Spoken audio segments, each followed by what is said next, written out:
Noong Friday, that's December 26, 7:30 p.m., may nag-car pile up dahil sa nagbundulan ang isang malaking truck saka sa isang mid-sized truck. Dahil sa kanilang collision, ay yung mga dumaraan din ng mga iba't ibang sasakyan ay nag-pile up na sila. Mahirap kasi mag-stop pag nagde-drive ka, especially sa highway. Mm. Kanetsu Highway, that's highway dito sa north part of Tokyo, that's Gunma Prefecture. Dahil sa collision ng isang malaking truck saka sa mid-sized truck, ay ando na umabot ng 67 na sasakyan ang nagbundulan. 10 doon ay nag-explode, umapoy o kaya nasunog.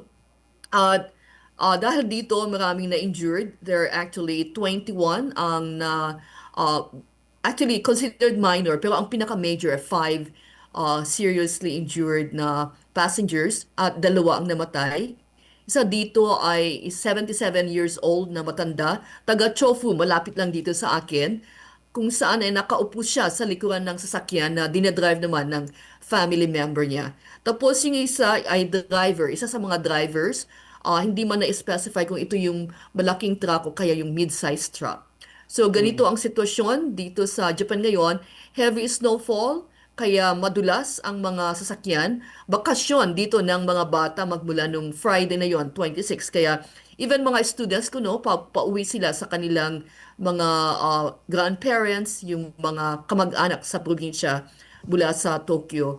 Nakakalungkot kasi nga ganito ang nangyari. Imagine na 67 na car pile up. In fact, may dalawa akong students na affected yung family kasi magbibiyahe rin sila sa Mm. kinabukasan, Sabado. But then because sarado yung highway, bali mula ng gabing nangyari yon, 7:30 hanggang nung actually na-open siya naman ng Sunday kahapon ng 1 p.m. Pero the whole Saturday na yun ang schedule ng family ng student ko ay walang nakakadaan na sasakyan. So, napilitan silang mag-bullet train o kaya Shinkansen. So, affected yung mga nagbabakasyon, walang makadaan doon ng almost 2 days. Nag-reopen lang kahapon ng 1 p.m. It's not really normal. Very strict actually. Mahirap kumuha ng driver's license sa Japan. Mm. So yung mga nabibigyan ng mga driver's license ay talagang dapat na uh, they will really treasure yun kasi mahirap kumuha ng ganitong mga driver's license dito sa Japan. So may warning naman kagaya ng naibalita na meron 50 kilometers per hour dapat ang speed ng sasakyan kung ganito na snow season.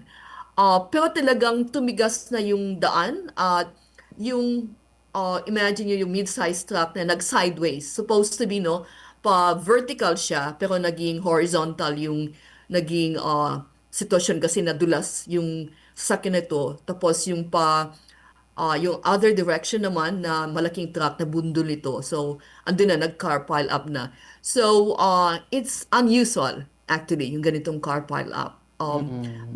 Medyo very, what they call this, sa mga drivers sa Japan ay talagang seryoso sila.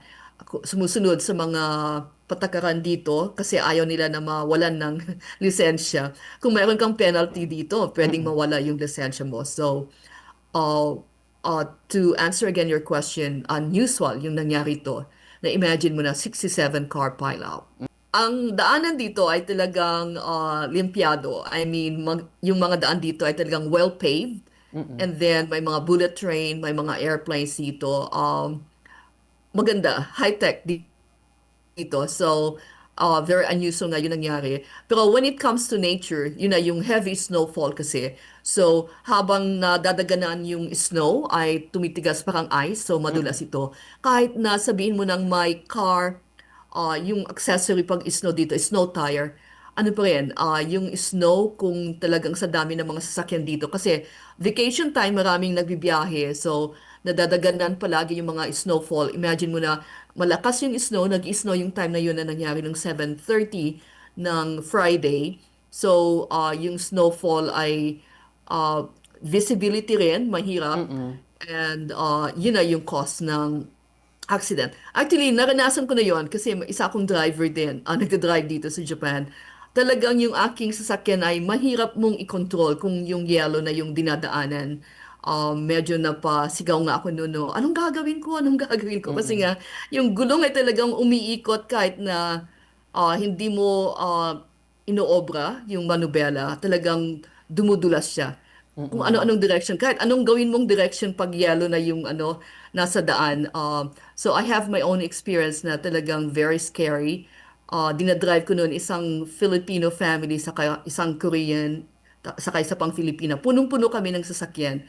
And na-stranded kami ng almost one day Mm. dahil nga sa dulas ng snow. At nakakatakot, especially kung babae kang driver. Tapos, ganito yung makikita mo. What they call, very dark pa kung nag-i-snow sa mga areas na yun kasi walang ilaw. Kaya kung may ilaw man, yung visibility ay mahirap kasi nga yung snowfall ay nakocover niya yung light.